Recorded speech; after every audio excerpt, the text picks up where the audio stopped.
know whose legal team made their closing arguments about why he shouldn't be impeached. And I have to admit, I did not see this one coming. Take a look. Every public official that I know believes that his election is in the public interest. And mostly you're right. Your election is in the public interest. And if a president does something which he believes will help him get elected in the public interest, that cannot be the kind of quid pro quo that results in impeachment. So as long as he feels it's in the country's best interest, he can do whatever he wants. So by that logic, we owe Richard Nixon a huge apology. Yeah. He should have never been impeached. And maybe, maybe Clinton, maybe his relaxation was in the public interest. And maybe we need to rescind that. That argument is insane. It's insane. Yeah. So if he wants to, nuke the Ukraine to make Putin happy, that's okay, I guess. If it's in the public interest. It's in the public interest. But they left out the part where he's getting something back for the, what's his name? Trump. Mm-hmm. I forget his name sometimes. Trump basically said, I'm not giving you the money unless you get the dirt on Biden and put it out there. He didn't even want an investigation. He just wanted it to be out there to make Biden look bad. Yeah. So that means that's what you call quid pro quo, which he's arguing against. Mm-hmm. That is not kosher. Sorry. No. Well, no, it's not.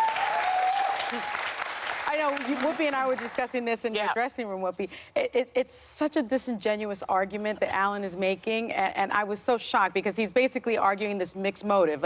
Even though Trump wanted something personally, he wanted this dirt on his political opponent to be reelected. If he also wanted it for another reason, like for the betterment of the country or to root out corruption, that's okay. But it's really not okay. So the way I think about it is, let's say you kill someone. Let's say you murder someone.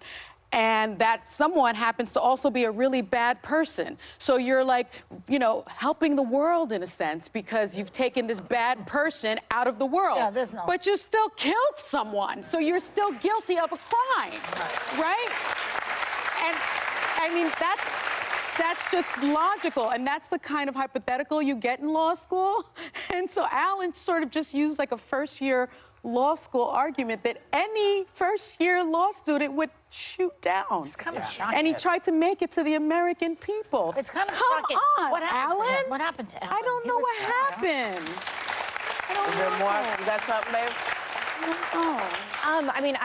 I'm not a lawyer. I don't know. I will say that Alan Dershowitz helped a serial killer get off, O.J. Simpson, so he must be a pretty good lawyer because he did a really good job with that, and I think O.J. Simpson's guilty, so he must be a pretty good lawyer, so we're laughing all the time at him, and I don't think, that's the person to be laughed at. I just want to show a clip of Mayor Pete, because I've been feeling really guilty by how bored I am by impeachment hearings, and Mayor Pete came to save me. I don't know about you, but watching the news right now, watching the impeachment coverage, watching the Senate is exhausting. I live and breathe politics, and I find it exhausting. It's just gets you down. It makes you want to watch cartoons instead. I just thought it was sort of brave and candid for him to say that watching the impeachment trial, I too live and breathe politics. It is exhausting. I have found when I go home, I can only watch it for an hour and a half, something like that, where I have to change it because it's starting to affect my mood in a lot of ways. And I think a lot of the American public agrees. Mm-hmm. So I just think I hand it to Mayor Pete for saying what I think a lot of us are feeling. And, we can have a conversation of whether that makes me a bad person or not. No, fine. It doesn't but make you a bad person. I appreciate the difference is he's decided to run for president. Yes, I'm not running for president. Yeah, that's fair. And so we're all allowed to go, come on, Bugs Bunny. But it's harder. No, I'm not running for president. Not today. So I think it's harder. But I think, to just give him some credit also, he went on to say, that's what the cynics want us to do. The cynics want us to turn it off, but we shouldn't do that. Can I say that? But again, there's a lot of judgment in that. I'm sorry, I'm turning it off. I'm getting the clips. I prep. I like watching. But you're asking the American public to watch 8 hours during the day. I don't know who can do this. People that have children, people that have That's why we jobs, have representative government. They're supposed to do it. I think there's a lot of judgment about people towards me, like me, that are okay, I can only take this amount. I will prep. I will read. I will we'll do whatever. But I cannot spend my entire day watching this hearing let me tell because, you quite something. frankly, my opinion is baked in the cake, as is yours.